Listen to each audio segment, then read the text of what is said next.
ஆமேன். இன்றைய நாளிலும் கர்த்தருடைய வார்த்தை. இன்றைய நாளிலும் 4ஆம் தேதி 12ஆம் மாதம் 2025ஆம் ஆண்டு கர்த்தருடைய வார்த்தை. இந்த நாட்களிலே யோவானுக்கு எழுதின சுவிசேஷ புத்தகம் 15ஆம் அதிகாரம் 12வது வசனத்தை இந்த நாட்களிலே வாசிக்க கேட்போமாயிருந்தால், நான் உங்களில் அன்பாயிருக்கிறது போல நீங்களும் ஒருவர் அன்பாயிருக்க வேண்டும் என்பதை என்னுடைய கற்பனையாக இந்த நாட்களில் இருக்கிறது என்று சொல்லி இந்த நாட்களில் சொல்லப்படுகிறதை பார்க்கிறோம். அருமையான கர்த்தருடைய பிள்ளைகளை, தேவன் இந்த வார்த்தைகளூடாக இன்றைக்கு நம்மோடு பேசுகிறார். எப்படி என்றால், அன்பு அதாவது இந்த நாட்களை பாருங்கள், அது அவருடைய கற்பனையாக இந்த நாட்களை இருக்கிறதாம் என்று சொல்லி இந்த நாட்களை பார்க்கக்கூடியதாக இருக்கிறது. அப்படியானால் அன்பாய் இருக்க வேண்டும் என்பதுதான் தேவனுடைய கற்பனைகளும் கட்டளைகளுமாக இந்த இடத்திலே இருக்கிறதை இங்கே வேதம் நமக்கு தெளிவாக இந்த இடத்திலே சொல்லுகிறதை பார்க்கிறோம். அருமையான அன்பு சகோதரனே, சகோதரியே, அதனாலே தான் இந்த நாட்களே ஆண்டவர் இந்த நாட்களே அன்பை குறித்து இந்த நாட்களே அங்கே சொல்லுகிறதை பார்க்கிறோம். அன்பில்லாதவன் தேவனை அறிய மாட்டான், அன்பில்லாதவனிடத்திலே அங்கே ஒன்றுமே இல்லை என்பதை குறித்து இந்த நாட்களே பார்க்கிறோம். 1 கொரிந்தியர் 13ஆம் அதிகாரத்திலே நாங்கள் வாசிக்கிற வேளையிலே அந்த அன்பை குறித்து இந்த நாட்களிலே சொல்லப்படுகிறது. நாங்கள் எவ்வளவுதான் இந்த நாட்களிலே என்ன காரியத்தை செய்தாலும், மனுஷனுக்கு அதாவது இந்த நாட்களிலே தூதர்களுடைய பாசையை பேசினாலும் அல்லது இந்த நாட்களிலே மனுஷர்களுடைய பாசையை பேசினாலும், ஆனால் நம்மிடத்திலே அன்பு இல்லை என்று சொன்னால் வேதம் சொல்லுகிறது, சத்தமிடுகிற வெண்கலத்தை போலவும் ஓசையிடுகிற கைத்தாளத்தை போலவும் இந்த நாட்களிலே இருப்போம் என்று சொல்லி இந்த நாட்களிலே சொல்லப்படுகிறது.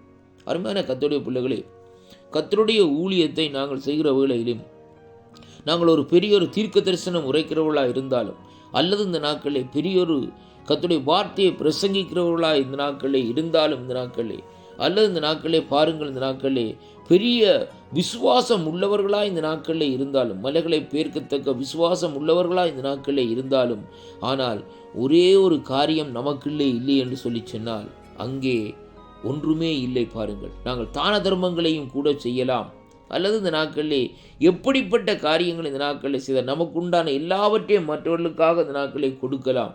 ஆனால் ஒரே ஒரு காரியம் அன்பு, அந்த 3 சொல்லிலே சொல்லப்படுகிற வார்த்தை நமக்குள்ளே இல்லை என்றால் எல்லாம் இந்த நாட்களில் ஒரு வீணாக இந்த நாட்களை முடிகிறதை பார்க்கிறோம். அருமையான கர்த்தருடைய பிள்ளைகளே, ஏனென்றால் பாருங்கள், என்னுடைய ஆண்டவராகிய இயேசு கிறிஸ்து இந்த பூமியிலே வந்து அன்பினாலே தான் இந்த நாட்களிலே பாருங்கள் அவர் தன்னை கல்வாரியிலே அர்ப்பணித்தார் என்று சொல்லி அங்கே பார்க்கிறோம். அருமையான கர்த்தருடைய பிள்ளைகளே, அவர் பாருங்கள் இந்த நாட்களிலே அல்லது இந்த ஜனங்களுடைய கட்டுப்பாட்டுக்காக அல்லது ஜனங்கள் சொல்லுகிறார்கள் என்பதற்காக இந்த நாட்களிலே ஆண்டவர் இந்த நாட்களிலே தன்னை இந்த நாட்களிலே தன்னுடைய இரத்தத்தை இந்த பூமியிலே சிந்தவில்லை.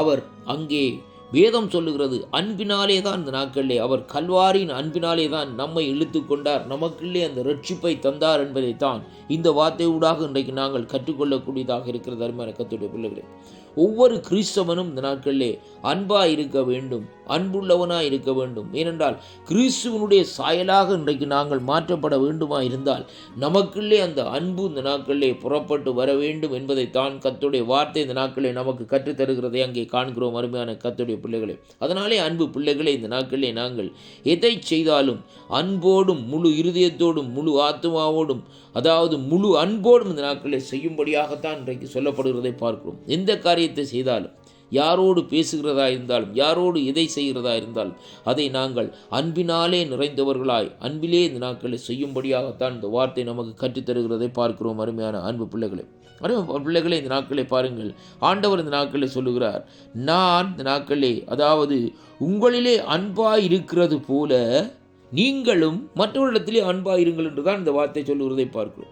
அப்படியானால் தேவன் அன்பாயிருந்தது நிமித்தம்தான் நம்முடைய அக்கிரமங்கள், பாவங்கள், நம்முடைய மீறுதல்கள் எல்லாவற்றையும் இந்த நாட்களில் அவர் இந்த நாட்களில் தன்னுடைய இரத்தத்தினாலே கழுவி சுத்திகரித்து நம்மை இந்த நாட்களிலே இரத்தத்தினாலே நீதிமான்களாக மாற்றிக்கொண்டு வருகிறார் என்பதை அறிந்து கொள்ள வேண்டும். அருமையான கர்த்தருடைய பிள்ளைகளே, நம்முடைய பாவங்கள் இந்த நாட்களில் எப்படியான பாவங்கள், அந்த பாவங்கள் தேவனுடைய சமூகத்திலே நம்மை விட்டு பிரிக்கிற காரியமாக இந்த நாட்களில் இருக்கிறது. அப்படி இருந்தும் அவர் இந்த நாட்களே தன்னுடைய அன்பினாலே இந்த நாட்களில் இந்த பாவங்களை மீட்டு நம்மை இந்த நாட்களே தன்னுடைய ராஜ்யத்துக்குள்ளே இழுத்து கொண்டார் என்பதைத்தான் நாங்கள் பார்க்கணும். அதனாலே கிறிஸ்துவுக்குள் அன்பான அன்பு பிள்ளைகளே, அன்பு நிறைந்தவர்களாக இந்த கடைசி காலத்தில் இந்த நாட்களே வாழுங்கள்.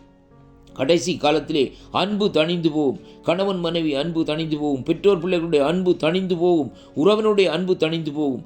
ஆனாலும் இந்த நாட்களிலே அந்த அன்பை விட்டு விடாதபடி நாங்கள் நடக்கிற வேளையிலே தேவனுடைய ராஜ்யத்தை சுதந்திரித்துக் கொள்ளுகிறவர்களாக இந்த நாட்களில் இருப்போம்.